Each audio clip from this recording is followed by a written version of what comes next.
Dave, is Kirk Knight going to get a song on there though? That's a different question, my friend. Kirk Knight, Uh, Kirk Neasy, did not expect this album to come out. I just been not on my radar, you know. Obviously, pro eras. Kirk and I we talked about the last album. It is what it is back in 2018, and obviously since then we talked about the Beast Coast album in 2019, of which he was a major part of. And then this comes out, third record, and yeah, he's changing up what he does. So I don't know. mhm. How did you feel about After Dark, the third Kirk Knight record? I want to say, don't remember a lot about It Is What It Is, except for the fact that we couldn't figure out what the acronym stood for, I That's believe. right. Yeah, so we were Someone like, someone got us in the comments for that. yeah, shout out to that guy. Um, yeah, I didn't really enjoy this album that much. Yeah, if I'm just being like honest. I don't think it's necessarily bad. I think I just found it to be very like samey, and obviously it's a little more like sing songy and like airy and light, which cool. I appreciate the swing, and like most artists who switch things up, like they should step outside their box. But it just did not bring the energy I guess I was hoping for. What about you? Yeah, I think if you know, the more you know about Kirk Knight, I guess it makes a little bit more sense. You know, back when it is what it is. Actually, my favorite song off that album, "Downtime," which got the video. That is a much more melodic uh, song performance from Kirk. Kirk, of course, came up as a teenager alongside his close friend Joey Badass. They came up as boom bap revivalists, classic hip hop indebted sound. Joey has moved away from that, at least not doing it all the time, as we know.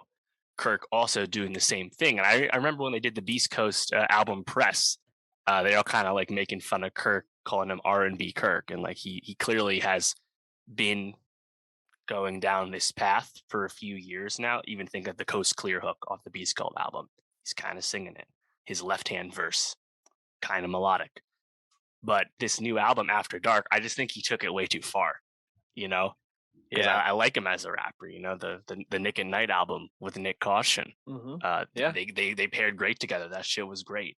But this, like you said, it feels samey, but more importantly, it just doesn't sound special. And Kirk's kind of been like a secret weapon for Pro Air and Beast Coast as a producer, as a writer. Um, he produced ASAP Ferg's Plain Jane. A lot of people don't Mhm. know that. He's a talented guy and is a big part of Joey's early success. But I think as a soloist, going down this path, maybe he can get there because he's quite a talented guy and has some versatility, which is being shown here. But I just think it was his identity is just kind of lost when he went this far down the R&B, melodic route. Yeah.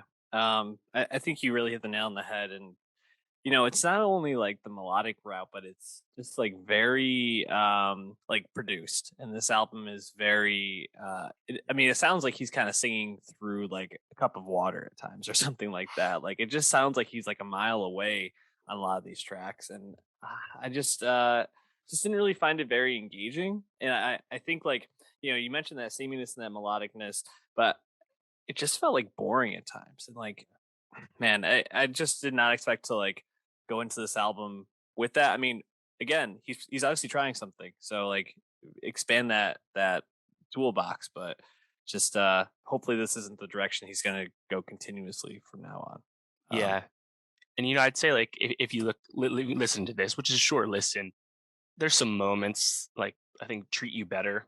That sounded like a more traditional Kirky song, so I can hold out hope that he'll maybe go back down that road. Um, Mhm. on the other side of things, like "Sunset," which is definitely an R&B track, that hook kind of like especially like the "I Just Want to Fuck Right Now" stuff, kind of giving me some like Trey Song vibes in terms of Hmm. his explicitness Yeah. in his writing. Um, and also the first track, "Take My Chance." I really liked how he pitched up his vocals on that hook. I did think that sounded good. But yeah, a lot of like his like sung verses in particular, I think you kind of lose interest quickly. But Yeah. he definitely has like hook writing strengths. I think that's pretty clear, especially in his work with other people. So Yeah. It's a miss for sure for me. But actually, I think most interesting thing I noticed about this album was that if you look on Spotify, it's released under Blacksmith Recordings. Pro Era is nowhere to be seen. Hmm. Didn't know that. Hmm. Did Kirk leave Pro Era? Is just he has a separate deal now? What's that mean? I don't know because CJ Fly and Nick Caution have released recently and they were still on PE. So we know Pro Era is still a label. I tweeted at Kirk. He didn't respond. So we'll find out one day. Well, hopefully he gets back to you. I agree. I think Treat You Better is probably the highlight for me as well.